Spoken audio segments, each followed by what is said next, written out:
Hello, this is Bryant Myers, author of PEMF, The Fifth Element of Health. I've been getting a lot of questions lately about a popular video on YouTube called PEMF, The Big Lie When It Comes to Power. And it's put together by Marcus at Truly Heal. And unfortunately, there's a lot of untrue and inaccurate statements that are said about low-intensity systems like the IMRS 2000 that I want to kind of talk about in this video and kind of clarify some of these inaccuracies and at times scientifically wrong statements. Before I begin, I do want to say that I do think Marcus is doing, and Truly Heal is doing, a lot of great work in encouraging people to look into natural healing approaches like ozone therapy, detox protocols, sauna therapy, cleaning up your home environment, etc. So they're doing a lot of great work, but when it comes to PEMF, I think the information they're giving is just flat out wrong. So let's just get right into it by going through, kind of in order as it appears in his video, some of the statements that just are inaccurate or false about low-intensity systems. The first thing he says is that laying on a low-intensity PEMF system like the IMRS 2000 is pretty much the same as laying on the grass. And this is not true. Now, his reasoning is that the static field of the Earth is roughly in the intensity ranges of the IMRS mat or the Beamer or other low-intensity systems. And yes, the intensities are the same. However, we're talking about two different types of energy. One is a DC static field, and the other is a pulsating magnetic field. So you need to compare apples to apples here. So this is not the same as laying on the grass. In fact, I put together quite a while back a demonstration to prove beyond a shadow of a doubt using a very sensitive magnetic field detector to show you that laying on the grass is not the same as laying on a low-intensity PEMF mat. The magnetic flux is much stronger, it's more concentrated, and measurably different. I have a link below the video. You can watch that. And please do if you have any doubts on thinking that a low-intensity system is the same as laying on the grass. The Earth does have a pulsating magnetic field. It's called the Schumann resonance, and that intensity is 1 picotesla. In fact, it's so weak that you need an antenna-like sensor to pick it up.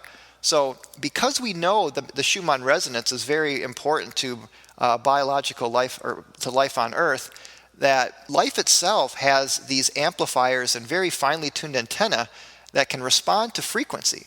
And I always tell people the key is frequency, not intensity. Frequency resonance is what heals the body, not intensity. Now, you do need enough intensity to penetrate through the body, but as we'll see, the IMRS, the Beamer, and other low-intensity systems give you plenty of intensity to go all the way through. Which brings us to the next statement that Marcus says, and he talks about in the video, PEMF, the Big Lie, that on the IMRS, and this is his exact words, if you've watched the video, I'm quoting him here. He says 1 inch above the IMRS mat, you're only getting 1/2 the intensity at the surface. 2 inches above, you get 1/4. 3 inches above is only 1/9. So this is just bad science. Where did you get these numbers? Actually, I kind of know where he got the numbers because he's using an inverse square, 1/r², but he's using inches, not meters, okay?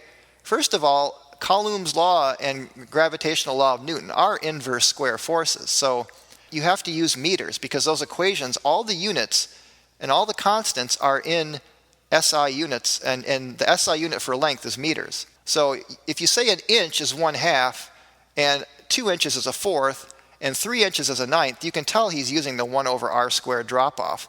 But he's using inches, not meters. So again, just bad science. That's bad dimensional analysis. Secondly, he's using the wrong equation altogether. Coulomb's law measures electric field. The Biot-Savart law is what measures, it's kind of the magnetic field equivalent of Coulomb's law. That's the equation you need to measure the intensity of a magnetic field above the surface of a coil, of a current loop. And I did the calculations, and very briefly, you can do them yourself. You can look up the equation and do them yourself. But 1 foot above just one coil, it's 20% of the surface. 6 inches above is 55%. 3 inches above is 83%. 1 inch above is 98% still at 1 inch above, not 1/2, not 50%. And by the way, these numbers are independent of the intensity. So these drop-off percentages apply to even the high-intensity ringer devices. Same percentage drop-off. Now, because the intensity is higher, it'll still be higher a certain way, but the percent drop off, and that's what he's talking about, is the percent drop off is the same. And the same thing goes with Coulomb's law and the gravitational law. I mean, it doesn't matter the mass or the charge, it's still a 1 over r squared drop off. Just very bad science there. So, and I did a video demonstration to really show you beyond a shadow of a doubt that low intensity PMF, like the IMRS 2000, not only has an intensity significant above the body, like a foot above, but I hold what's called a MICMAG handy, which is a very sensitive magnetic field detector, 3 feet above, and you can still see a very significant intensity. So please, please watch that video. The link is below. It's a video demonstration in real time. Next thing he talks about is the frequencies that are best used for PMF. And actually, I agree with him here. We are in total agreement that 0 to 50 hertz roughly. I kind of like 0 to 30 hertz better, but more or less, he's agreeing that low frequency is the way to go. One of the devices he sells, the Curatron, I think the intensities and the waveforms are off, but you do use lower frequencies. However, some of the devices he recommends on his website, like the DCM 3500, are the ringer devices, which have a whole slew of higher frequencies because they use Tesla coils and capacitor discharge. So you get a lot of high frequencies mixed in. Even if the primary pulse, you hear that click, click, click, even though you can regulate that frequency to a lower pulse, but each of those pulses is blasting out a lot of higher frequencies. But in general, what he says about frequency, I do agree with, that you do want low frequency. And both the IMRS 2000, the Beamer, and other popular low-intensity systems, they use the lower frequencies. So we agree on that. Variation of frequencies, he talks about the importance of varying the frequencies. I also agree, and I would add to that to vary the intensity as well and to switch polarity, because there's other things you can do to help the body to prevent from acclimation. So we're in agreement on that.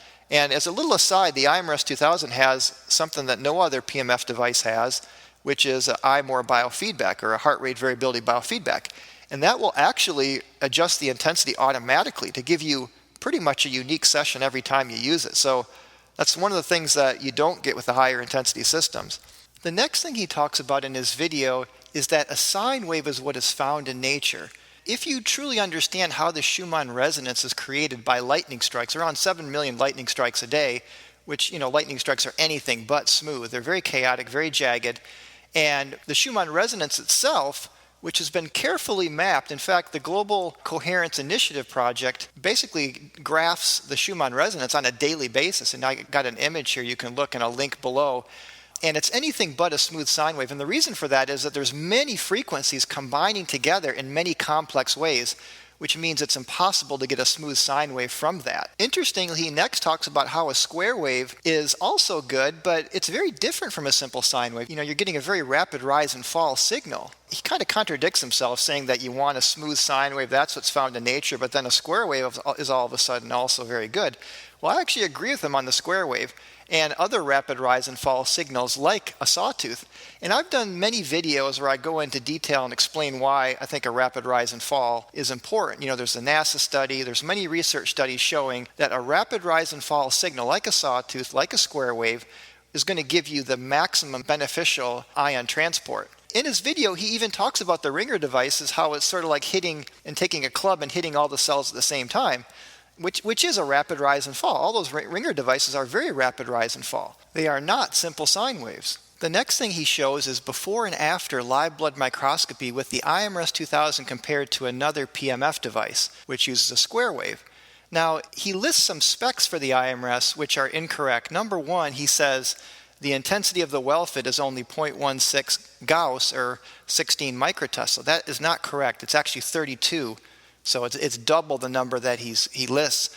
Also, he says the IMRS pretty much only has a sawtooth. Actually, it's got a sawtooth and a square wave on the applicator. Now, when it comes to the video results, all I can say is that there's something really off about them. And I say that because we've had many live blood microscopists like Dr. Philip McAllister, Dr. Sherry Betzel, and Dr. Magna Havis, who doesn't work with any PMF devices, and she had a great before and after result. There's links below where you can see this for yourself. In fact, everybody that we've gotten to do live blood microscopy with, or dark field analysis has shown very positive before and after results with the IMRS. So I'm not really sure where he got these results from. A couple other points just real quick. As far as testimonials and placebo effect, Marcus, and if he's got multiple videos on PEMF therapy and has said a number of times that low intensity is placebo at best, but we have some animal and horse testimonies, and see, animals have no placebo. Those are some of the most powerful testimonials. So please do look at some of our testimonial links below, and you'll see life-changing testimonials. Everything from cancer, Parkinson's, MS, stroke, kidney failure, pain of all forms. Again, high intensity, you don't need high intensity for pain relief. We get amazing pain relief testimonials all the time. Lyme disease, dental, sleep, animal, muscular dystrophy, chronic fatigue, diabetes, wound healing, tinnitus, and many others. And again, I've got a few testimonial playlists below. There's a lot more powerful video testimonials with low intensity systems than there are with high intensity systems. Another thing that says very incorrectly that the IMRS is not used in clinics. He says that he's been to all these clinics and that none of them use low intensity. Well, that is just flat out false.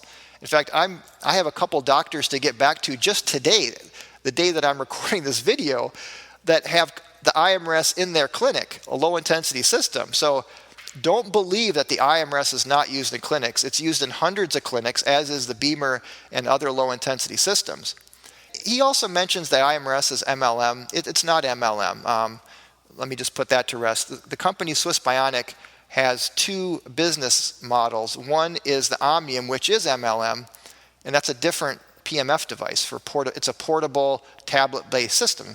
The IMRS is sold direct marketing. It's not MLM, and that changed back in 2013. In conclusion, again, I want to reiterate, I do think Marcus and Truly Heal is doing a lot of great work in the realm of natural healing. I just think that they are off when it comes to their advice with PEMF, and at many times just flat out wrong, which is provable by science. So don't believe the hype. Do your research. Really look into some of the links that I have below so you can see for yourself that low intensity is the safest, most powerful, and most effective form of PEMF therapy that you can use in the comfort of your home every day and get results, over the long term. And I put together a playlist called The Myth of High Intensity. So I have those links below as well. So feel free to do your research and get the whole story. Whether you agree with high intensity or low intensity, at least look at both sides. There's usually two sides to every story. And that's why I put together all these videos to make the case.